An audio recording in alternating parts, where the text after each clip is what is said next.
What's up, guys, and welcome back to my reading journey. I hope we're all doing absolutely fantastic, and today, as usual, we're going to continue with the Daily Stoic, and I will read 2 more meditations out of this great book. So let's get started with the first one.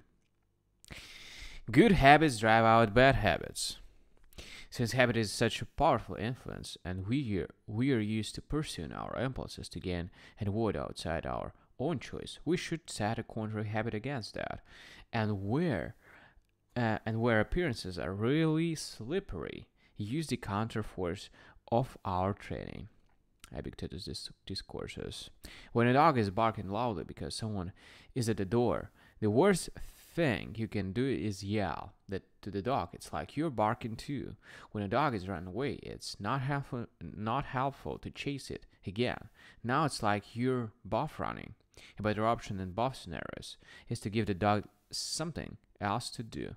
Tell it to sit. Tell it to go to its bed or kennel. Run in the other direction. Break the pattern. Interrupt the negative impulse. The same goes for us.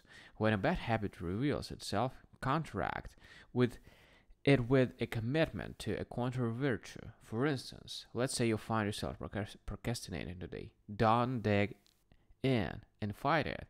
Get up and take a walk to clear your head and reset instead. If you find yourself saying something negative or nasty, don't kick yourself. Add something positive and nice to qualify the remark. Oppose established habits and use the counterforce of training to get traction and make progress. If you find yourself cutting corners during a workout or on a project, say to yourself, okay, now I'm going to go even further or do even better. Good habits have the power to drive out bad habits, and habits are easy to pick up as well as we all know. Marks of the good life.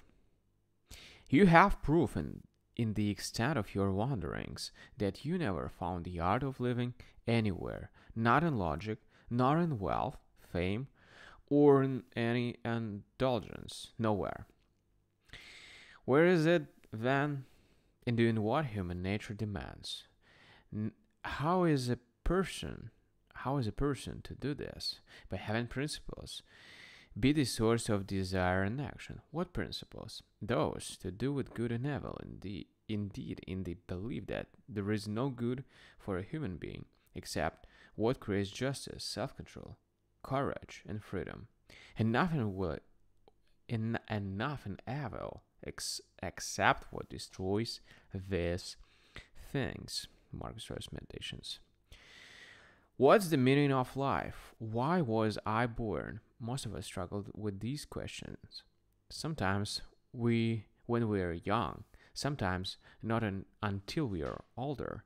Rarely do we find much in the way of direction, but that's simply because we miss the point. As Viktor Frankl points out in Man's Search for Meaning, it is not our question to ask.